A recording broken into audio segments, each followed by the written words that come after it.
Despite this panorama, Latin America and the Caribbean have the capacity to fuel a new model of sustainable development, but the right conditions need to be cultivated and support for the budding processes that are nudging the region toward this goal.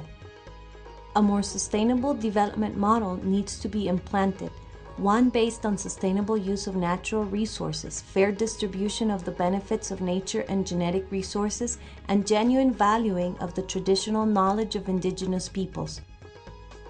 This new approach is especially critical in the sectors of agriculture, mining, the oil industry, forestry, urbanization, and energy generation.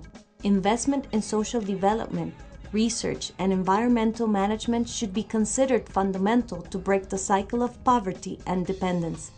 Payment or compensation for the environmental services provided by forests has attracted the interest of many Latin American countries, and this has accentuated with ratification of the Kyoto Protocol. Valuation of environmental goods and services is fueling and diversifying traditional sources of funding for forests and natural areas. This recognition of the value of ecosystems in Latin America is manifested in ecotourism, sustainable agriculture, integrated watershed management, participation in carbon markets, harvesting of non-timber forest resources, and use of forest biodiversity. But tools and lessons are still needed so that these local experiences can be strengthened. Current debate on development and conservation focuses on how natural resources can contribute to the Millennium Development Goals to reduce poverty and increase food security by 2015. Recent years have seen the promotion of initiatives to integrate environmental policies and regulations. New institutions and projects have been created to manage information about biodiversity, forests, water resources, and risk. The array of national policies is a positive sign of this work, as are municipal and local management initiatives designed to improve living conditions, conserve the environment, foster citizen participation, and reduce social vulnerability and risk. Various regional efforts can now be documented aiming at the coordination and harmonization of policies on environment.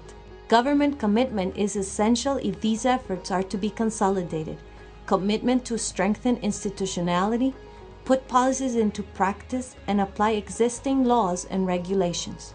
UICN has opened spaces of participatory environmental management in a variety of civil society forums, with achievements in the empowerment of different social actors, the creation of capacities for natural resource management, and equitable access and benefits from environmental goods and services. True poverty fighting should come from a deliberate strategy of sustainable rural development, essential to ensure the environmental sustainability of the region, and structural change that utilizes science and knowledge as the pillars of development, strengthening institutions and financial mechanisms for more sustainable development models. Latin America is fully engaged in the democratization of political systems, making it essential to foster initiatives on behalf of the environment and its goods and services. The life of Latin America's populations depends on the construction of this new model of sustainable development, promoting regional integration and mutual solidarity and strengthen environmental governance. The challenges and opportunities are at hand.